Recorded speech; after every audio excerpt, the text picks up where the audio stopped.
আসসালামু আলাইকুম। AZ world 24 নিউজে আপনাদের স্বাগত জানাচ্ছি আমি মোহাম্মদ নাজমুল হক। ফিলিস্তিনি বন্দীদের মুক্তি উদযাপন রামাল্লাতে। রামাল্লাহ পশ্চিম তীর 2025 সালে 20 জানুয়ারি প্রথম প্রহরে 90 জন ফিলিস্তিনি বন্দীকে বহনকারী একটি বাস রামাল্লায় পৌঁছেছে। হাজার হাজার উল্লসিত মানুষের জামায়াত তাদের বিরচিত সংবর্ধনা দেয়া হয়েছে। এই উদযাপনটি হামাস ইসরায়েলের মধ্যে সাম্প্রতিক যুদ্ধবিরতি চুক্তির অধীনে প্রথম বন্দী বিনিময় চিহ্নিত করে।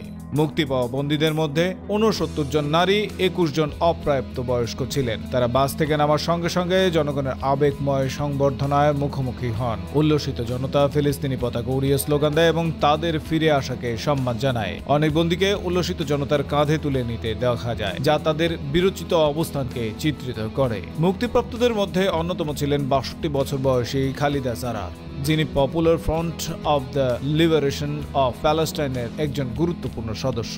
খালিদা দীর্ঘদিন ধরে প্রশাসনিক আটকাদেশে একাকী বন্দী ছিলেন। তার মুক্তি বিশেষভাবে তাৎপর্যপূর্ণ কারণ এটি এক ধরনের আটকাদেশের ন্যায় বিচার নিয়ে প্রশ্ন তোলে। 34 বছর বয়সী লতিফা মিশিসা 2023 সালে নভেম্বরে গাজা সমর্থনকারী একটি ছবি ইনস্টাগ্রামে পোস্ট করায় গ্রেফতার হন। উস্কানির অভিযোগে অভিযুক্ত হয়ে তিনি 20 মাস কারাগারে কাটান। মুক্তির পর তার ভাই বাসিল তার উল্লেখযোগ্য ওজন হ্রাসের কথা তুলে ধরেন। অন্যদিকে 24 বছর বয়সী সাথা জারাবা 2024 সালে আগস্টে একটি সামাজিক যোগাযোগের মাধ্যমে পোস্টের কারণে গ্রেপ্তার হন, যেখানে তিনি গাজায় ইসরায়েলি কার্যক্রম সমালোচনা করেছিলেন। তিনি তার কারাগারে কঠিন অবস্থার কথা উল্লেখ করেন, যেখানে পর্যাপ্ত পোশাকের অভাব এবং ঠান্ডা পরিবেশের সম্মুখীন হতে হয়। সাথা বলেন, আমার গ্রেফতার ছিল অযৌক্তিক এবং অন্যায়। ইসরায়েলি কারা কর্তৃপক্ষ আগেই হুঁশিয়ারি দিয়েছিলেন যে প্রকাশ্যে উদযাপন হলে মুক্তিপ্রাপ্ত বন্দীদের পুনরায় গ্রেফতার করা হতে পারে। তবু রামাল্লায় বৃহৎ জামায়াত এই সতর্কতাকে উপেক্ষা করে, যা বন্দীদের ফিরে আসার গভীর সামাজিক গুরুত্ব তুলে ধরে।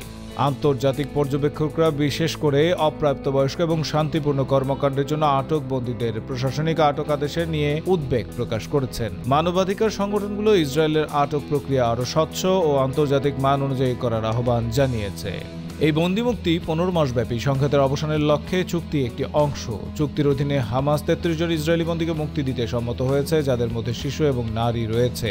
এর বিনিময়ে ইসরায়েলি কারাগারে থাকা শত শত ফিলিস্তিনিকে মুক্তি দেওয়া হবে। প্রথম ধাপে 3 জন ইসরায়েলি বন্দী এবং 90 জন ফিলিস্তিনি মুক্তি পেয়েছেন। ইসরায়েলের অভ্যন্তরে এই চুক্তি নিয়ে মিশ্র প্রতিক্রিয়া দেখা গেছে। অনেকে বন্দীদের মুক্তি ইতিবাচক মনে করলেও কেউ কেউ ফিলিস্তিনি বন্দীদের মুক্তিকে হুমকি হিসেবে দেখছেন। যুদ্ধবিরতি এবং বন্দী বিনিময় প্রক্রিয়া অগ্রসর হওয়ার সঙ্গে সঙ্গে উভয় পক্ষই চুক্তি বজায় রাখতে এবং মৌলিক সমস্যাগুলোর সমাধান করতে চ্যালেঞ্জের মুখোমুখি হবে। আন্তর্জাতিক সম্প্রদায় ঘনিষ্ঠভাবে পরিস্থিতি পর্যবেক্ষণ করছে এবং শান্তি প্রতিষ্ঠার জন্য উদ্যোগ চালিয়ে যাচ্ছে। ফিলিস্তিনি বন্দীদের পরিবার এবং সম্প্রদায়ের জন্য এই ঘটনাটি স্বস্তি এবং উদযাপনের মুহূর্ত হয়ে এসেছে, তবে দীর্ঘমেয়াদী সংঘাতে সমাধান অনিশ্চিত রয়ে গেছে। এই ছিল এখনকার মতো। পরবর্তী সংবাদে আমন্ত্রণ জানিয়ে সংবাদ শেষ করছি। আসসালামু আলাইকুম।